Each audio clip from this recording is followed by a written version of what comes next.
Hello everyone. कैसे हो आप लोग? सही हो? चलो तो क्लास स्टार्ट करते हैं हम लोग। आज हम लोग क्या पढ़ेंगे? इंडियन पॉलिटी के अंदर हम लोग पढ़ क्या रहे हैं? The constitution of India.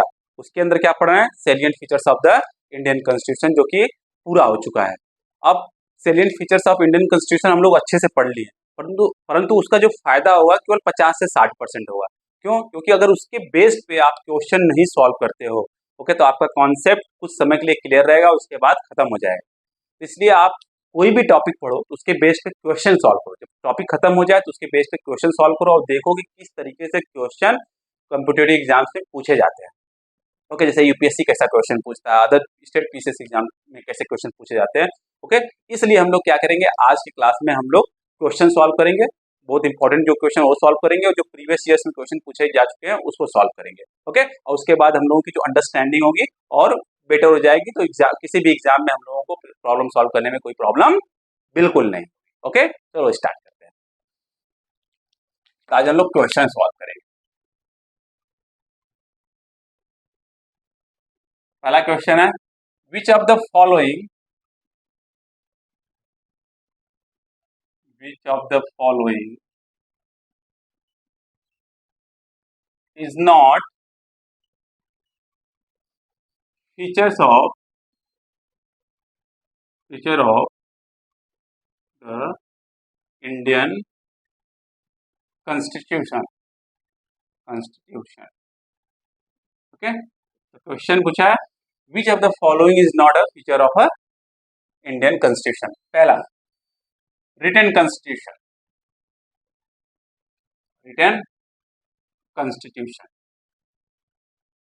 Second, federalism.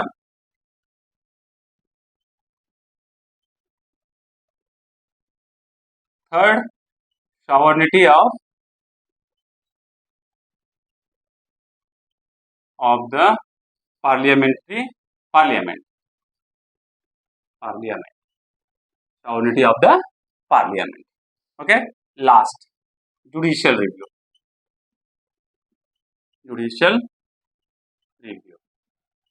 अब ये 4 ऑप्शन दे दिया गया है। अब पूछ रहा है कि विच of the following is not a feature of the Indian constitution. तो हम लोग salient features of the Indian constitution के अंदर पढ़ चुके हैं। रिटन कॉन्स्टिट्यूशन, ओके, जो इंडियन कॉन्स्टिट्यूशन है वो क्या है? ओके, पूरे वर्ल्ड में सबसे बड़ा लेंथीएस्ट रिटन कॉन्स्टिट्यूशन है। ओके, तो सिंपल सी बात, जो फर्स्ट हमारा ऑप्शन है वो पक्का सही है। और पूछ क्या रहा है? जो सही नहीं है। ओके, नॉट अ फीचर, तो पहला सही है। चलो, फेडरलिज्म। ओके, इंडियन कॉन्स्टिट्यूशन में क्या है? ड्यूअल गवर्नमेंट है, फेडरल गवर्नमेंट है। ओके, सेंट्रल गवर्नमेंट है और स्टेट गवर्नमेंट है। सेंटर जो होता है स्टेट में इंटरफेयर नहीं करता, स्टेट जो है सेंटर में इंटरफेयर नहीं करता। कब तक नहीं करता? जब तक कोई एक्स्ट्राऑर्डिनरी सिचुएशन नहीं आ जाए, जैसे इमरजेंसी का सिचुएशन ना आ जाए। उस केस में, इमरजेंसी केस में क्या होता है, जो स्टेट का पूरा जो पावर होता है वो सेंटर के हाथ में चला जाता है। तो उस समय क्या होता है? Okay, federal system with unitary बायस, उस केस में यूनिटरी हो जाता है। अदरवाइज ऑल द केसेस में क्या होता है? फेडरल होता है। तो इस फेडरलिज्म जो है हमारे कॉन्स्टिट्यूशन का क्या है? फीचर है। तो दूसरा स्टेटमेंट सही नहीं है, मतलब सही है, क्वेश्चन के हिसाब से हमारा सही ऑप्शन सही नहीं है। सोवरेनिटी ऑफ द पार्लियामेंट, हमारा पार्लियामेंट क्या? सोवरेन है, किसी और के अंडर में बिल्कुल नहीं है। ओके, समझ में आ गया? ये भी हमारा क्या है? इंडियन कॉन्स्टिट्यूशन का क्या है? फीचर है। तो वो भी सही है, परंतु हमारे क्वेश्चन के हिसाब से सही नहीं, क्योंकि पूछ रहा है कि जो सही, जो फीचर नहीं वो पूछ रहा है। अब जुडिशियल रिव्यू देखते हैं। अब लास्ट तो यही बच गया, judicial review. Okay, judicial review. अब जुडिशियल रिव्यू में तो क्या है? ओके, कॉन्स्टिट्यूशन के अंदर क्या है? फीचर, कॉन्स्टिट्यूशन का फीचर नहीं है, बट कॉन्स्टिट्यूशन क्या है? जो जुडिशरी है उसको जुडिशियल रिव्यू का पावर दिया है। क्यों दिया है? मान लो कि लेजिस्लेचर जो है वो लॉ पास कर रहा है, और वो लॉ जो है उसकी लीगैलिटी कौन चेक करेगा? कि लॉ जो है कॉन्स्टिट्यूशन के दायरे में है कि नहीं है, तो उसकी लीगैलिटी कौन चेक करेगा? जुडिशरी चेक करेगा। सेम थिंग, अगर एग्जीक्यूटिव कोई ऑर्डर पास कर रहा है तो उस ऑर्डर की लीगैलिटी कौन चेक करेगा? ओके, उस लीगैलिटी को चेक करने के लिए कॉन्स्टिट्यूशन ने जुडिशियल रिव्यू पावर दिया है, किसको? जुडिशरी को। सेम थिंग, कोई एडमिनिस्ट्रेटिव एक्शन लिया जा रहा है, उस जो एडमिनिस्ट्रेटिव एक्शन है उसकी लीगैलिटी कौन चेक करेगा? लाइक कोर्ट चेक करेगा, जुडिशरी चेक करेगा। जो वो किसके हिसाब से करेगा? जुडिशियल पावर जो कॉन्स्टिट्यूशन ने दिया है जुडिशरी को। इसलिए कॉन्स्टिट्यूशन हमारा जो जुडिशियल रिव्यू है वो फीचर नहीं है, परंतु कॉन्स्टिट्यूशन ने पावर किसको दिया है? हमारे जुडिशरी को दिया है। समझ में आ गया? तो हमारा ऑप्शन कौन सा सही हो जाएगा? Fourth option. तो देखो इस तरीके से क्वेश्चन पूछता है, आपको अपने दिमाग को इस तरीके से क्लियर करना है। ओके, समझ में आ गया? इसको नोट डाउन आप लोग कर लीजिए। ओके, नोट डाउन कर लीजिए। सेलिएंट फीचर, नेक्स्ट क्वेश्चन है salient feature of the Indian constitution. Which are the salient features of the Indian constitution?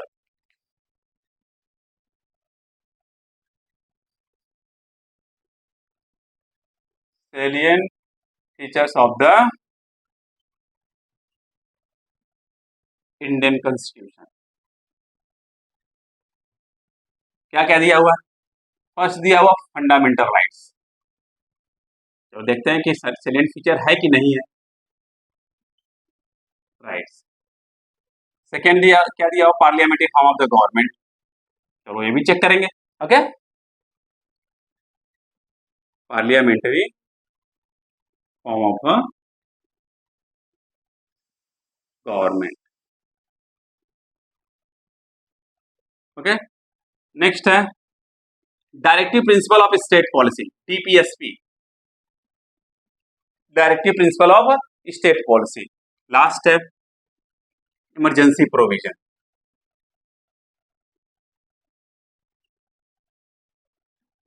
Emergency provisions. अब बेस्ड ऑन दैट 4 ऑप्शन दिया है। अब चेक करते हैं कौन कौन सा सही है। पहला ऑप्शन दिया है कि फर्स्ट और सेकंड सही है। ओके, पूछ रहा है कौन कौन सा सही है, कौन ऑप्शन सही है। दूसरा दिया है सेकंड और थर्ड सही है। तीसरा दिया है फर्स्ट, सेकंड एंड थर्ड सही है। और लास्ट ऑप्शन दिया है कि first, second, third and fourth सही। ओके, ये दिया हुआ है। अब चेक करते हैं एक एक करके। फर्स्ट थिंग, फंडामेंटल राइट्स हम लोग पढ़ चुके हैं। ओके, फंडामेंटल राइट्स क्या है? ओके, कह सकते हो कि fundamental rights the most important part है कॉन्स्टिट्यूशन का। ओके, तो फंडामेंटल राइट्स क्या है? Salient features of the Indian constitution है, हम लोग पढ़ चुके हैं। Okay, no problem. और parliamentary form of the government, parliamentary form of the government is क्या है? Salient features of the Indian constitution है कि नहीं है? ओके, है। और directive principle of state policy, okay, जो कि हम लोग पढ़ चुके हैं आराम से। ओके, सही से। तो ये भी क्या है? Part of the like salient features of the Indian constitution है। इमरजेंसी प्रोविजन, इमरजेंसी प्रोविजन में अच्छे से पढ़ चुके हैं। जब एक्स्ट्रा ऑर्डिनरी सिचुएशन आता है तो कॉन्स्टिट्यूशन जो है था प्रेसिडेंट को इनेबल करता है कि वह एक्शन ले एक्स्ट्रा ऑर्डिनरी सिचुएशन को डील करने के लिए। तो जैसे फॉर एग्जांपल नेशनल इमरजेंसी आ जाए, स्टेट इमरजेंसी आ जा रहा है, फिनेंशियल इमरजेंसी आ रहा है। ओके, तो कॉन्स्टिट्यूशन जो है प्रेसिडेंट को पावर देता है, इनेबल करता है कि उस एक्स्ट्रा ऑर्डिनरी सिचुएशन में क्या कर सके। ओके, वो एक्शन ले सके। वो भी क्या है? Salient features of the Indian constitution है। तो चारों जो है वो क्या है? Salient features of the Indian constitution है। समझ में आ गया? पक्का? तो क्या हो गया? Fourth option. ओके, तो आपको ऐसे पढ़ना है salient features of the Indian constitution के चारों पार्ट्स है। पक्का समझ में आ गया? इसको नोट डाउन कर लीजिए आप लोग। Next question, Indian constitution is, Indian constitution is, अब 4 ऑप्शन दिए हैं, कौन सा है सही? थर्ड, इंडियन कॉन्स्टिट्यूशन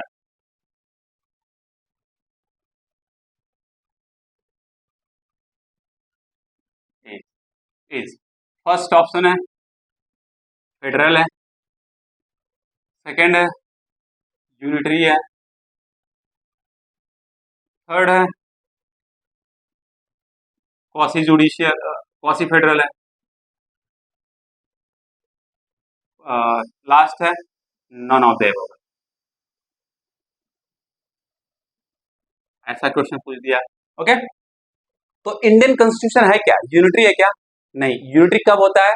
सिंपल से जब एक्स्ट्राऑर्डिनरी सिचुएशन हो, इमरजेंसी का सिचुएशन हो। ओके, इमरजेंसी का situation like on the like for example war हो रहा है, उस केस में एक्सटर्नल अग्रेशन हो रहा है, उस केस में आर्म्ड रिबेलियन हो रहा है, उस केस में जब नेशनल इमरजेंसी हो, जिसको एक्सटर्नल इमरजेंसी को बोलते हैं अंडर द आर्टिकल 352, अगर ऐसा सिचुएशन आता है, ओके, तब जाके जो फेडरल सिस्टम होता है वो यूनिटरी सिस्टम बन जाता है।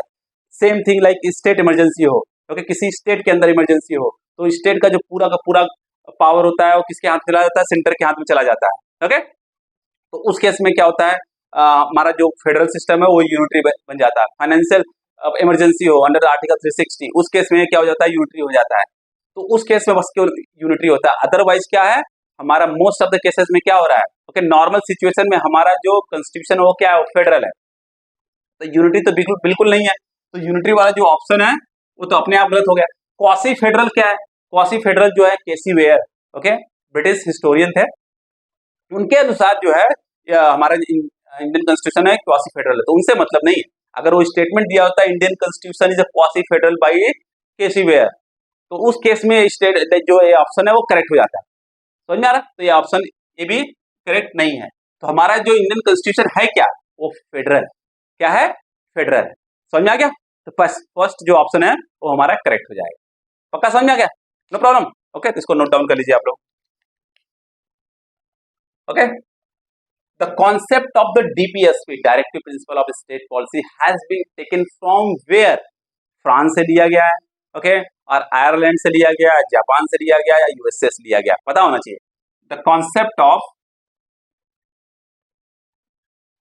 directive principle of state policy, directive principle of state policy has been taken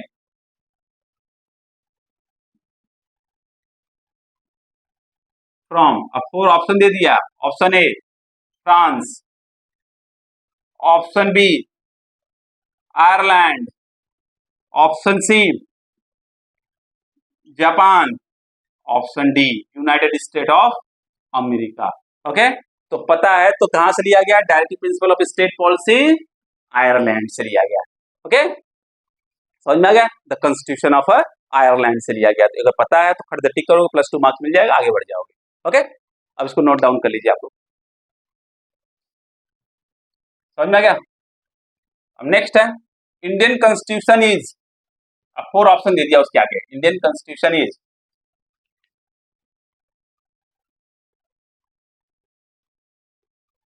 Indian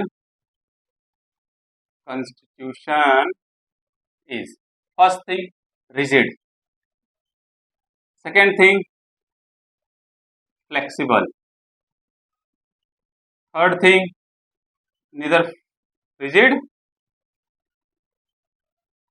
nor flexible, okay,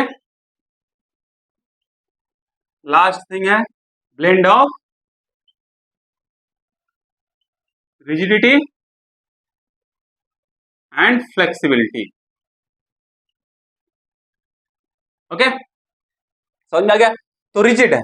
अब हमारे इंडियन कॉन्स्टिट्यूशन क्या रिजिड है? ओके, रिजिड क्या होता है, फॉर एग्जांपल कुछ प्रोविजंस है कॉन्स्टिट्यूशन के, अगर उसको हमको अमेंड करना है तो उसके लिए हमको क्या चाहिए, हमको स्पेशल मेजोरिटी चाहिए, special majority under the article 368। तो उस केस में हम लोग क्या कर सकते हैं, तो हम केवल उस जो कॉन्स्टिट्यूशन का वो प्रोविजन है उसको अमेंड कर सकते हैं। ओके, जिसको कॉन्स्टिट्यूशनल अमेंडमेंट एक्ट बोलते हैं।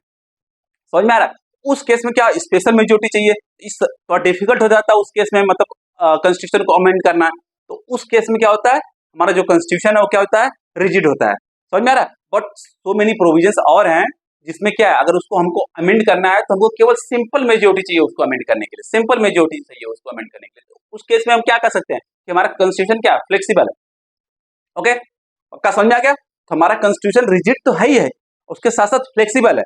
ओके, तो दोनों का क्या है, सिंथेसिस है, ब्लेंड है दोनों का। समझ में आ रहा है? हमारे जो कॉन्स्टिट्यूशन है वो क्या है, the blend of rigidity and the flexibility.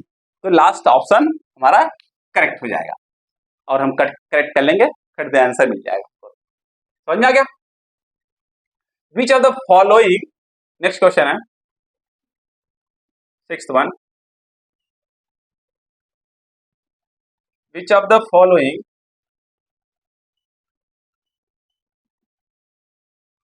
is a feature of the Indian parliamentary system, Indian parliamentary system। First है majority party rule, majority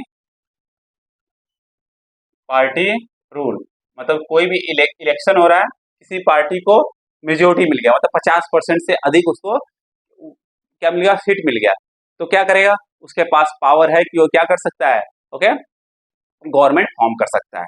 okay, संविधान उसको क्या दिया है, उतना अधिकार दिया है। ओके, अब स्टेट में होगा तो गवर्नर उनको शपथ दिलाएगा, और सेंटर में होगा तो प्रेसिडेंट उनको शपथ दिलाएंगे। प्रेसिडेंट से परमिशन लेना पड़ेगा, गवर्नर से परमिशन लेना पड़ेगा शपथ लेने के लिए।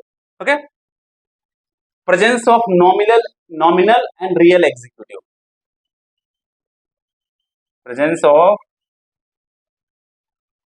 Nominal and real executive. Okay, collective responsibility, collective responsibility,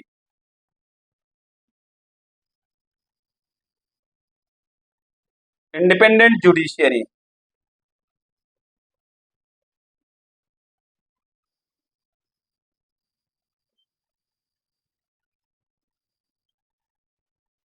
अब देखो इंडियन पार्लियामेंट्री सिस्टम है, तो इंडियन पार्लियामेंट्री सिस्टम में एक चीज हम लोग समझ में आ गया कि मेजोरिटी पार्टी रूल करेगी। कोई इलेक्शन हो रहा है, ओके, जनरल इलेक्शन हो रहा है, जैसे कि अभी लोकसभा के इलेक्शन हो रहा है। ओके, 3 फेज हो गए हैं। ओके, 7 फेज में होगा, चौथा, पांचवा, छठा, सातवां बाकी है, और 4 जून को रिजल्ट आएगा। उस रिजल्ट में कोई भी पार्टी जो है 50% से अधिक सीट अगर उसको मिलता है, ओके, मतलब 272 सीट मिल जाता है, तो क्या कर सकता है, वो क्लेम कर सकता है गवर्नमेंट फॉर्म करने के लिए। प्रेसिडेंट के पास जाकर क्लेम कर सकता है कि मेरे पास क्या मेजोरिटी है, मैं गवर्नमेंट फॉर्म करना चाहता हूँ। ओके, तो ओके, समझ में गया। तो मेजोरिटी पार्टी रूल क्या है, इंडियन पार्लियामेंट्री सिस्टम का क्या है, फीचर है कि नहीं है? हाँ, पक्का है feature. Second, presence of nominal and real executive. हमारे जो रियल एग्जीक्यूटिव होते हैं वो कौन है? प्रधानमंत्री होते हैं, प्राइम मिनिस्टर ऑफ इंडिया। जो नॉमिनल एग्जीक्यूटिव है वो कौन है? प्रेसिडेंट है। तो जो रियल एग्जीक्यूटिव है सब अपना काम तो करते हैं on the name of a nominal executive. समझ में आ गया? तो ये भी हमारा क्या है, फीचर है इंडियन पार्लियामेंट्री सिस्टम का। No problem. कलेक्टिव रिस्पॉन्सिबिलिटी, जो काउंसिल ऑफ मिनिस्टर है headed by the prime minister, वो सब किसको रिस्पॉन्सिबल है? उनका जो कलेक्टिव रिस्पॉन्सिबिलिटी है किसको है? लोकसभा को। तो कलेक्टिव रिस्पॉन्सिबिलिटी भी क्या है, फीचर्स है इंडियन पार्लियामेंट्री सिस्टम का। ओके, वो आंसरेबल है लोकसभा को। समझ में आ गया? ये भी हमारा फीचर है। नेक्स्ट है इंडिपेंडेंट जुडिशरी, सिंपल सी बात है। Okay, judiciary, okay, executive and the legislative, ये क्या है? इंडिपेंडेंट है। ओके, ये भी क्या है, हमारे इंडियन पार्लियामेंट्री सिस्टम का क्या है? ओके, फीचर है। तो जो चारों है हमारे इंडियन पार्लियामेंट्री, मतलब चारों जो है इंडियन पार्लियामेंट्री के फीचर्स हैं। तो ऐसे ऑप्शन दे दिया गया, ऑप्शन ए, बी, सी और डी। पहले में फर्स्ट एंड सेकेंड, दूसरे में फर्स्ट एंड थर्ड, तीसरे में सेकेंड एंड थर्ड, चौथे में first, second, third and fourth. ये दे दिया। अब पता है, कर दे, टिक करोगे +2 मार्क्स मिल जाएगा, +2 मार्क्स मिल जाएगा। समझ में आ गया? ओके, तो नोट डाउन कर लीजिए इसको, आप लोग नोट डाउन कर लीजिए। Okay, which of the following is called a mini constitution? उसको देखते हैं next question. Which of the following is called a mini constitution?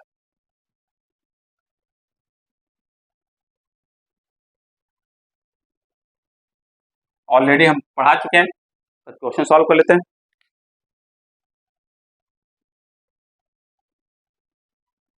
Which of the following is called mini constitution? छोटा संविधान। Okay, first, government of India act of 1919। First option, government of India act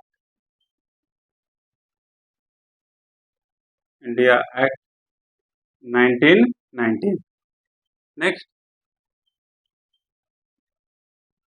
government of India act 1935। Next, 42nd constitutional amendment act.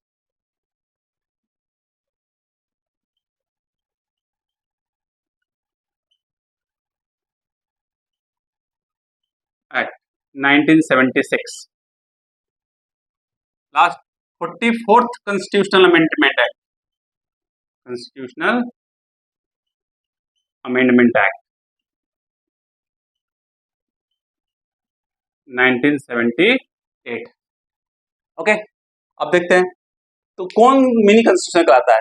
पहली बात है जो government of India act of 1919, मतलब जब Britishers rule किए थे, ओके, तो उस समय 1919 में एक एक्ट लाए थे जिसको क्या बोलते हैं, government of India act of 1919। तो उसको मिनी कॉन्स्टिट्यूशन बिल्कुल नहीं बोलते हैं, और उसको डिटेल में पढ़ेंगे, जो हम लोग हिस्ट्री पढ़ेंगे और पॉलिटिक्स पढ़ेंगे, दोनों पार्ट में हम government of India act of 1919 detail में पढ़ेंगे। Government of India act of 1935, वो भी क्या है, जब ब्रिटिशर्स रूल कर रहे थे तो उन्होंने एक्ट लाया था इंडिया पे शासन करने का, ओके, किसी भी तरीके से। तो भी हम लोग डिटेल में पढ़ेंगे, बहुत इंपॉर्टेंट है, बिकॉज सो मेनी पार्ट जो हमारे कॉन्स्टिट्यूशन के अंदर है has been taken from the government of India of 1935, okay. तो उसको हम लोग बाद में डिटेल में पढ़ेंगे, अच्छे से पढ़ेंगे।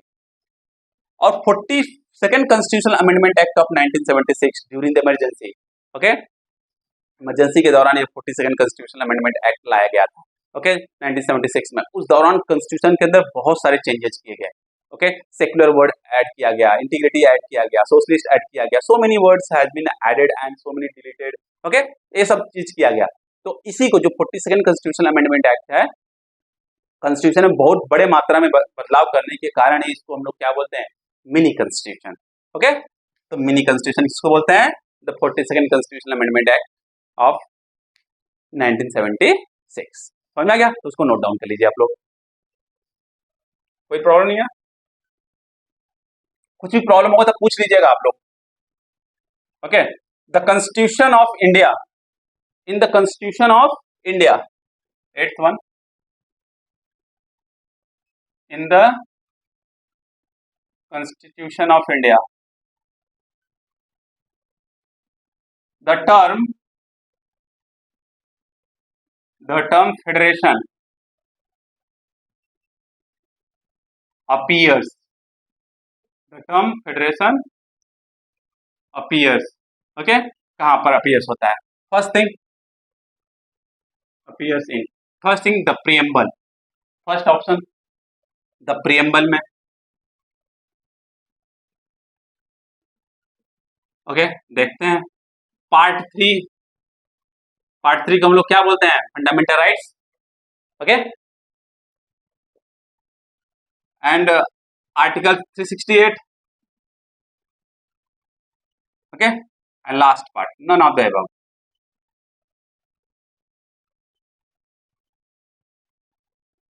Okay. First thing in preamble, federation is not mention in the constitution, पहले कॉन्स्टिट्यूशन के अंदर मेंशन ही नहीं है। आर्टिकल 1 के अंदर क्या है, आर्टिकल 1 के अंदर लिखा है India that is a Bharat, okay, as a union of a states, okay, that is called, that is a federation, that is a federation, इतना मेंशन है, ओके, इतना है उसके आर्टिकल 1 के अंदर। और प्रीएम्बल के अंदर बिल्कुल मेंशन नहीं है, पार्ट 3 के अंदर फेडरेशन बिल्कुल मेंशन नहीं है। आर्टिकल 368 से क्या करते हैं हम लोग, आर्टिकल 368 से जब हम लोग कॉन्स्टिट्यूशन के अंदर जो कॉन्स्टिट्यूशनल अमेंडमेंट एक्ट लाते हैं, ओके, करते हैं, तो जहां पे हमको स्पेशल मेजोरिटी चाहिए होता है तब आर्टिकल 368 की जरूरत होती है, ओके। स्पेशल मेजोरिटी के साथ जब हम कॉन्स्टिट्यूशनल अमेंडमेंट करते हैं, कॉन्स्टिट्यूशनल अमेंडमेंट करोगे तो सिंपल सा आप इसको, आपको स्पेशल मेजोरिटी चाहिए ही चाहिए, तो वो किसके अंदर आता है, वो आर्टिकल 368 के अंदर आता है, इसलिए वो उसके अंदर भी नहीं है। तो किसके अंदर, मतलब तो कौन सा ऑप्शन हो जाएगा यहाँ पे, none of the above, okay, क्योंकि आर्टिकल 1 के अंदर जो India that is a Bharat as a union of a state, okay, India क्या है, यूनियन ऑफ स्टेट है, that is a federation of a federation है। समझ में आ गया, पक्का, नो प्रॉब्लम, ओके। तो ये हो गया, इसको नोट डाउन कर लीजिए आप लोग। Democracy in the India rest on the fact, next question,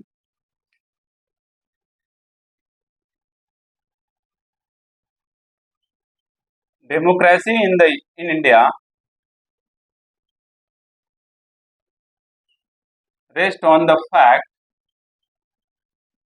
that first thing constitution is written, हमारा जो डेमोक्रेसी इंडिया में है वो उस किस फैक्ट पे आधारित है, क्या कॉन्स्टिट्यूशन रिटर्न है इसलिए, ओके। देखते हैं एक एक करके, फर्स्ट ऑप्शन क्या है, द कॉन्स्टिट्यूशन इज रिटन, अच्छा क्या करते हैं आप, कॉन्स्टिट्यूशन इज रिटन, इसलिए डेमोक्रेसी हमारे यहाँ, वेरी गुड।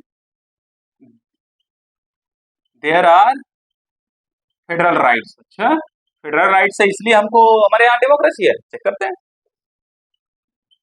बहुत बढ़िया। C part, people have the there are DPSP, okay, directive principle of state policy. अच्छा, इसलिए हमारे यहाँ क्या है, डेमोक्रेसी है। चेक करते हैं, people have the rights, people have the rights, have the rights to choose and change the government, and change the government.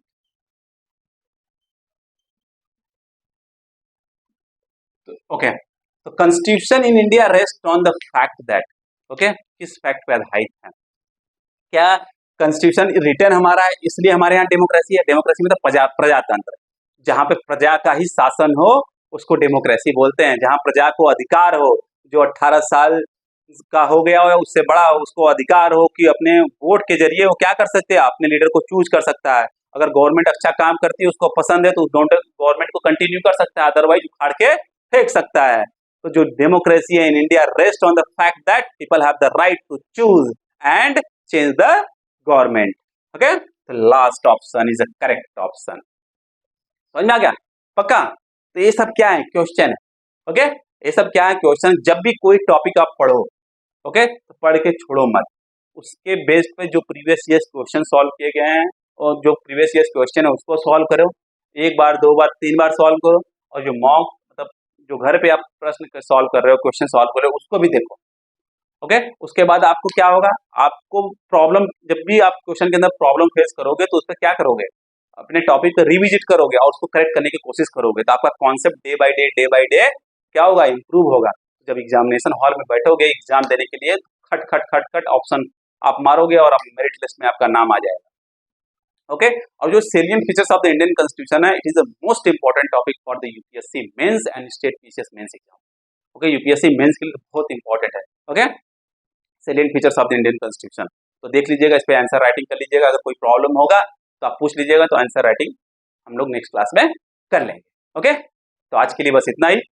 इससे रिलेटेड अगर कोई भी डाउट्स हो तो आप लोग पूछ लीजिएगा। अगर आपके पास कोई क्वेश्चन हो तो भी पूछ लीजिएगा। नेक्स्ट क्लास में, क्लास स्टार्ट करने से पहले हम क्वेश्चन को रिजॉल्व करने की कोशिश जरूर करेंगे। और जाने से पहले अगर वीडियो पसंद आया तो इसको लाइक करिए, शेयर करिए, सब्सक्राइब करिए, और नोटिफिकेशन चाहिए तो बेल आइकन जरूर दबा दीजिएगा। बाय बाय, टेक केयर, पढ़ते रहिएगा।